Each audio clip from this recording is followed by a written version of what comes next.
ليه بقى؟ ما نكونش بنجري ورا ابنك وبنغصبه على الجوازة؟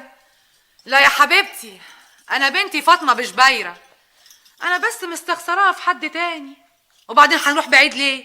انت عارفة ومتأكدة يا أمينة ان دي رغبة الحاج، ولا انت ليكي قول تاني؟ الله الله الله الله الله، جرى ايه يا هلا هلا يعلم الله؟ هتزعليني منك ليه؟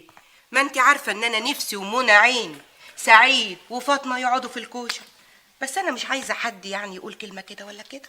هي يا اما يعلم بنتها السواقه، يا اما تحط السيف فوق رقبتنا.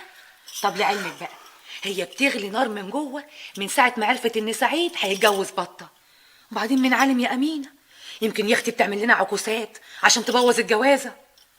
ما هو ابنك كل شويه بحال، شويه كويس مع البت وشويه يقلب عليها يبقى مش طايقها. طب بقول لك ايه، كلمي انت الحاج، قولي له يشوف حد تاني يعلم بنت مديحه السواقه. هي بنتها اسمها ايه؟